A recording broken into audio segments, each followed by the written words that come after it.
We bring you on to speculate about what Rick Tocchet might think. What does he think of his new guy, Trevor Zegras? This is going to be a hard place for Trevor Zegras to succeed. From inside the coach's room, our great, wonderful, dear, cute, handsome friend, Steve Peters. Hi, Petey. How are ya?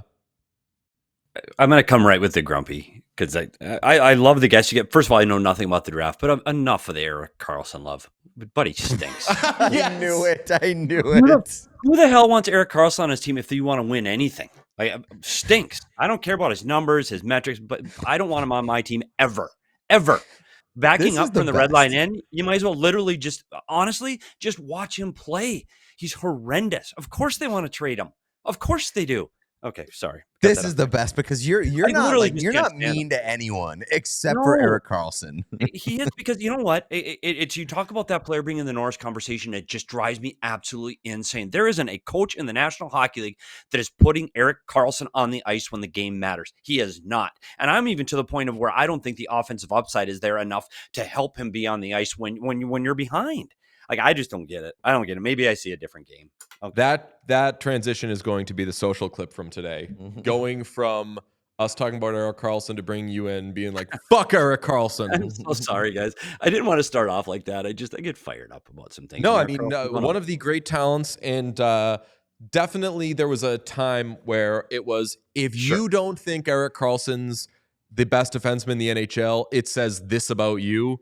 Right. And there were a lot of us, dozens, who were like, well, then I guess it says this about me because I don't think he's the best defenseman in the NHL. I was saying earlier, I think that Chara is the best defenseman of that time. Yeah. And Lidstrom was at the end there, but Chara was like the most dominant defenseman and at times even player of that time. And I think when you're looking at it for a dominant player, is a player at both ends that can be on the ice in the last minute of play.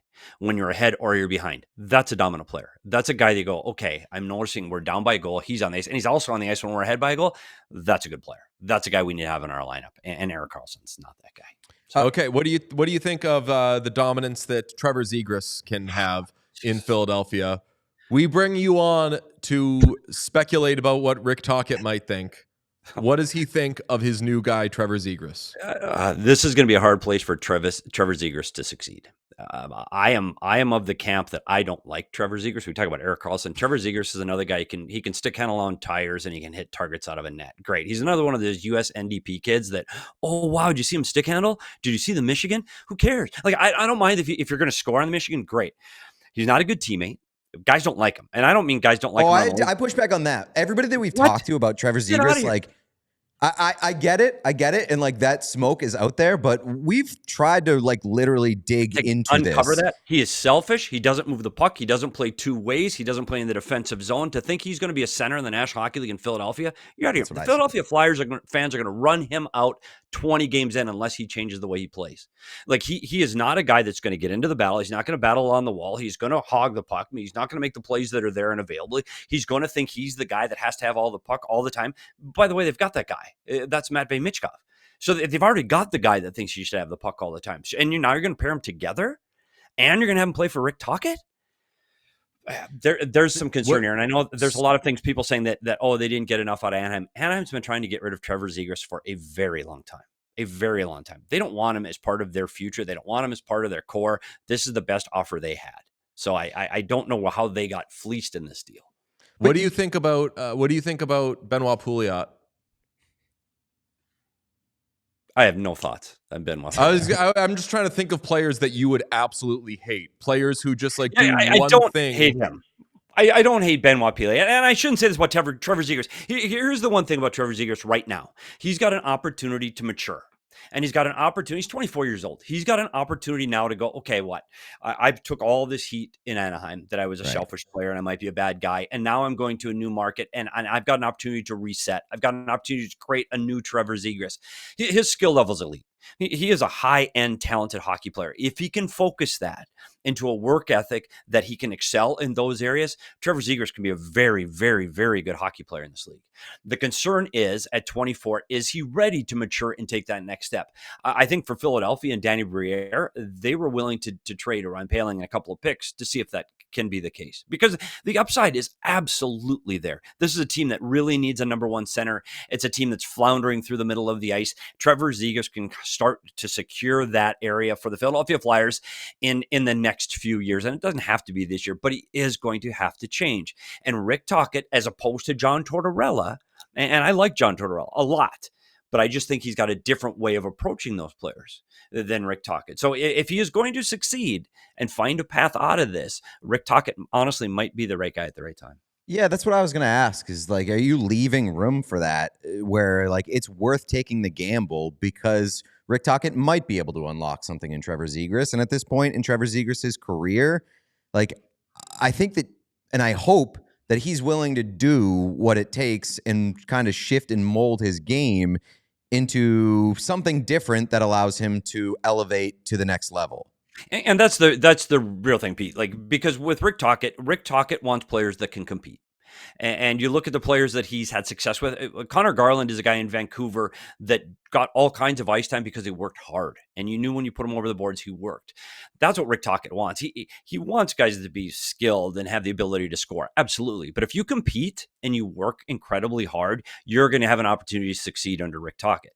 And he's going to give you that opportunity. And when Rick Tocchet sets a benchmark for a player, and he did this in Arizona, he came from the school of thought of the Pittsburgh Penguins. So if you're going to be a forward, every forward is compared to Sidney Crosby. And I don't mean at a skill level, because that's not fair. I mean as a compete level, as the way you present yourself on and off the ice and continually trying to be better. If you're not that, then you're not doing it right. And he did the same with Chris Letang. And the bar is set so high, but he also allows you to get to that bar. And I do think with Zegras, I think there's going to be one-on-one. And I'm envisioning this with Rick Tocchet. It's day one. It's you're in the office, you're sitting around across from Rick Tocchet, and he's intimidating. And Greg Cronin in Anaheim might not be the friendliest guy in the National Hockey League, but he doesn't have the cachet that Rick Tocchet has. He doesn't. You sit across from Greg Cronin and you're like, dude, you're in the American League. Like, you're not telling me, Trevor Zegras, what to do. Rick Tocchet can tell you what to do, and he can tell you how it's going to be. And I think he's going to be a little bit of a shake Zegras' world, but he's going to give him the opportunity. The clean slate. This is how you need to play. And it's just about effort. The skill stuff will take care of itself. And the player to compare this to is Clayton Keller. And Clayton Keller, when Rick Tocchet came in, was a perimeter player, really high skilled guy, the American NDP path, the guy that can do all those great moves, but he couldn't get inside the top of the circle. Very perimeter player, couldn't play a 200-foot game. And I think under Rick Tocchet, you started to see Clayton Keller evolve. A little bit grittier, a little chip on his shoulder, the ability to get to the inside, the ability to back check, play defensively. And that's the hope the Philadelphia Flyers fans need to have for Trevor Zegras, that he now starts to grow up. And he's 24 and he goes, okay, if I want to be around this league, I have the skills, I need to do this. And really, Rick Tocchet can be Trevor Zegras' best friend. He can be, but he's just going to have to work to get there. Ducks obviously making cap space, and we know they're going to be one of the teams in on Mitch Marner. Where do you think is the best fit for Mitch Marner? This one's hard. For the best hockey fit? Yeah, like money in their cap, system with their guys. Vegas. It's Vegas. It's the Vegas Golden Knights, and I'll tell you why. You look at Mitch Marner, and the highest scoring player in the National Hockey League over the last 4 seasons is Austin Matthews. It's not Draisaitl or McDavid, it's Austin Matthews. And so when you look at Mitch Marner's numbers, they're heavily skewed to the best goal scorer in the National Hockey League. So you have to take that into account when you're starting to look at, wow, look at the numbers. Marner's he's playing with the best player, the scoring player in the league. So for him to duplicate that and for him to be an effective player inside his system, you need a centerman that can score, and a true number one center. And you look at the teams that are starting to court Mitch Marner, it's Vegas. It's Jack Eichel. And take Jack Eichel to another step. And Jack Eichel's another guy that plays 200 feet. Mitch Marner plays 200 feet. Mitch Marner can kill penalties. I think he's a compliment to a player that is desperately needed in Vegas to continue to push that team forward. They also have the grit that I don't particularly like Marner's grit. And I know that's a knock because it's real, and his ability to win puck battles along the wall. And and you want him out there in game 7 of the playoffs, digging the corners. But Vegas has guys that can play that role. So I think for him, hockey-wise, it's Vegas. But you talked about him. The problem is, where are you going to come up with the money? And you could talk about Hurdle. Man, dude's got Hurdle and Stone, no moves. Like, what are you going to do? Like, if you can't free up that cap space. So there is a concern. I think it's the best fit. I just don't know if you can get a deal done to get him signed for the money he's going to look for. If you were running a team, what's the highest number you would go for Mitch Marner? And this is another part. Do you make him the highest paid wing in the National Hockey League right now? Yeah. Is he Mikko Rantanen money? No, but Mikko Rantanen, famously, earmuffs, chat, absolute crybaby Panthers fans. Rantanen signed in a no income tax state. And he gave them a hometown discount right away because that was where he wanted to be. Mitch Marner is a UFA baby. He's getting where he wants to go plus the money. Yeah, he's cashing in, and this, there's no question. But I wonder with Mitch Marner, and I think you're going to see this in this free agency, is you're going to see some 3 and 4 year deals. I do think you're going to see some bridge deals on guys that may not be the home run of exactly where they want to be. And Marner, we're going to talk about some other players, and I think that may be the case. Marner's going to get paid. Dude's getting paid. He is the guy. Like, every team is falling over themselves to get Mitch Marner. And I hate to say it, I'm not convinced that's the path. Because when you look at Mitch Marner and you look at Mitch Marner's number, again, great regular season. He's 0.3 goals per game in the regular season in his career. He's 0.19 in the playoffs. The last 4 years, he's 0.39 goals in the playoffs. He's 0.2 in the playoffs. If I have to win game 7 tomorrow, do I want Brad Marchand in my lineup or do I want Mitch Marner in my lineup? I think I've got an answer. You've seen the playoffs. Does Mitch Marner's style of play win you playoff games? Without a player that is there to help put up the numbers. Mitch Marner can't do it by himself. If you're putting him on a team that they don't have the core to really put up offensive numbers, Mitch Marner can't do it by himself. He is not that kind of player. He's not getting into the big, great playmaker. Phenomenal. One of the best in the league.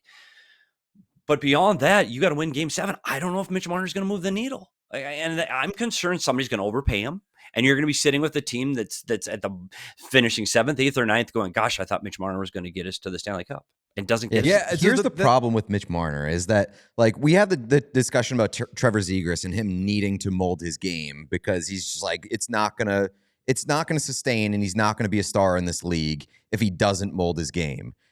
Mitch Marner is already a star in this league. He's going to cash in like a star in this league. He's going to get his money. He's going to be paid for however long he wants to be paid. There's not going to be a ton of motivation for him to change his game.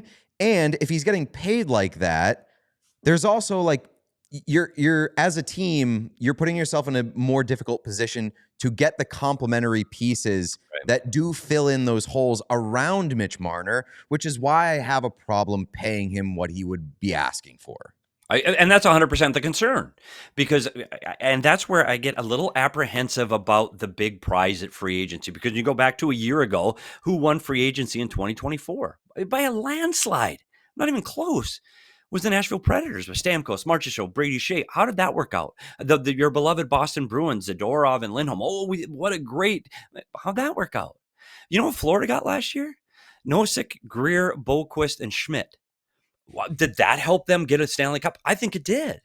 I think the lure of free agency is a concern for teams. I think the big prize right now is Mitch Marner and Brad Marchand on July 1st. And it might put your team in a difficult position to move forward, not just this season, into the future. Hey, Mitch Marner's a great player. I'm not saying he's not a great player. The best fit for him was in Toronto, and clearly that didn't work. So now what's the next best place for Mitch Marner to end up? I do think it's Vegas, but beyond that, there are other teams that I think are in. You hear LA all the time. Yes, if you put him right now with Byfield and you put Kempe on the wing with Byfield, Kempe, and Marner, they're going to put up numbers. And I think that might be another place where I think he might fit. Dallas, I don't see it. I don't see the cap space. Carolina, I'm tired of hearing. Can I rant? Carolina, if you want to go to Carolina, you play one way because Carolina plays one way. Mitch Marner doesn't play Carolina Hurricane hockey. He doesn't. That is exhausting hockey to play. It's not a perimeter player sitting around the outside top of the circles. It's not. He can't play that hockey 82 games a year. He's not going to be a good fit, even though they need a scoring winger. It's not Mitch Marner. He can't go to Carolina. The other ones for me, the two dark horses for Mitch Marner, because he wants to get paid, are Anaheim. Anaheim, to me, is a team that's getting better. And they're not going to win. If winning a cup and shoving it down Toronto's throat is his mission, it can't be in Anaheim.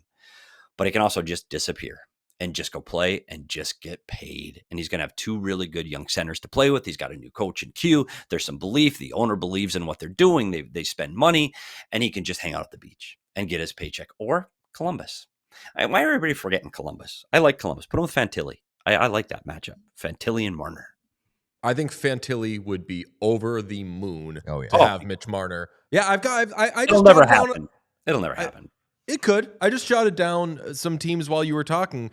And Hurricanes, I put a little not a fit next to it. I think your point is well taken. But Blackhawks, Kings we already talked about. Kings are yes. Red Wings. Like, there are teams with so much cap space that also have the, like, hey, don't worry if you're not a big game player in the playoffs. We don't need you to win us playoff games. We need you to get us to the playoffs. And then once you get there, everyone's going to be mad that you didn't do anything in the playoffs, but we're not expected to go anywhere anyway. Like, if you're the Blackhawks and Mitch Marner wants a short-term deal, if he wants 2 years or 3 years times $14 million, fucking fine. But my counterpoint to that would be, like, if you're the Blackhawks and you're trying to establish a culture and you are bringing in a guy like Mitch Marner, especially for like 3 years, what is your 3-year goal there? Like, your culture is going to be set to what you don't want it to be, and you're going to get to the playoffs, and it's going to take you out of position to get better players for the future. Like, it's no, I think the Blackhawks need. I agree with part of that, but I think the Blackhawks are kind of getting into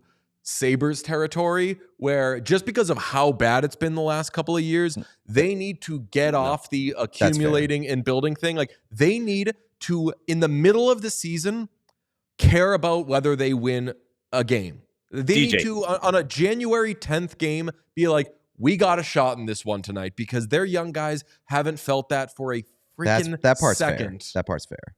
Do you really think that Chicago Blackhawks are a Mitch Marner away from the playoffs? You're out of your mind. No, not the playoffs. Like, they need to feel like they are competing in mid-season, regular season games. 2 years from now, I say yes, Mitch Marner all over Chicago. Chicago is so far away. Chicago is so far. Detroit, maybe. I could see that. I could see Detroit, that's a team that's had that playoff push and the Eisner plan. I think Chicago is a team that right now, their biggest free agent signing was getting Donato back. I just don't think Chicago is going to do anything. Like, they're just not ready. They're not ready to get their young players need to evolve another year or two. They're not ready for Mitch Marner. Now, Utah, they're going to make a swing. And I don't think Mitch Marner is a Utah player. I don't think he fits in with their small centers. I think they got enough small players, but Utah's going to try. Like, Utah's bringing their checkbook to every free agent. They are. And their owner has come out and said, we're going to make a swing for it. And I think I would go back to Cam. I keep an eye on pick number 4. I don't think Utah makes it, which has nothing to do with the conversation, but I don't think they make it.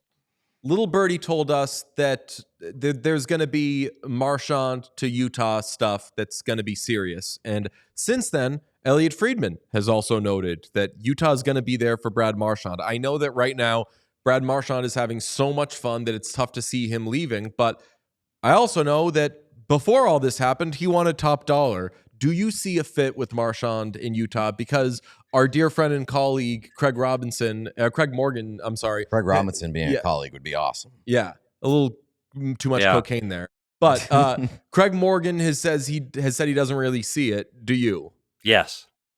And I'll tell you what, I think Brad Marchand right now, it's the elbow room hangover. Of course he wants to stay in Florida. Like, it's a winning team. He fits in. He plays their style of hockey. He loves it. He's getting the notoriety and the publicity, and all of those things are true. But if he's going to stay in Florida, he's going to have to take a haircut, and it's going to be a tough place for him to make the big money that he wants to make right now in his career. And I think if he wants to stay in Florida, and he can, Florida would love to have him stay. I think Bennett's number 1 there, and then I think he's second, then Ekblad third. But the opportunity will be for him to stay in Florida will be there. It just won't be at the money that I think he's looking for. I think the money is going to come from a couple places. I think Toronto's got the money. Toronto wants him. They think he's a playoff player. They think they can get him over the hump. Now, thinking of Brad Marchand in a Toronto Maple Leaf jersey, I will shoot myself. Cringe. Yeah, it makes people cringe. Like even me, I and I'm not a fandom of anywhere, but that to me just doesn't make sense. I don't know how it fits in the room in the city. But then bring in Utah. There's two teams that I think are the dark horse. Can he go back to Boston? Is that relationship so frayed that he can't go back to Boston, a city that loves him? Can he get over with management and make the money that he wants to make? Because they would love to have him back. Utah can't get Marner. I don't think Marner's got any interest there. I think Marner's is more in the win. I got to win now. Marchand's won. He's got the Cubs. Dude's fine. And with Utah, you are going to make the best contract available out there. I think they're going to back up the Brinks truck for Marchand. I really do. I think the offer is going to be there. Like no, I think it's short term. I think it's 3-4. I think it's 3-4, and we're going to pay you, and we're going to pay you heavy. And it's just funny because I'm going to be a little. I just said Chicago can do that, and they're not going to make the playoffs. Does Brad Marchand make Utah a better team? The answer is yes. In and of itself, it doesn't make them a playoff team. I think they were closer to the playoffs, but I don't think that's all Utah's going to do. I don't think they're making the fourth pick. I think they're going to get a player. They have picks. They've got prospects. They've gone that route. They got 3 or 4 second round picks next year. Like they've got their picks. I think they turn the fourth. They're playing with house money.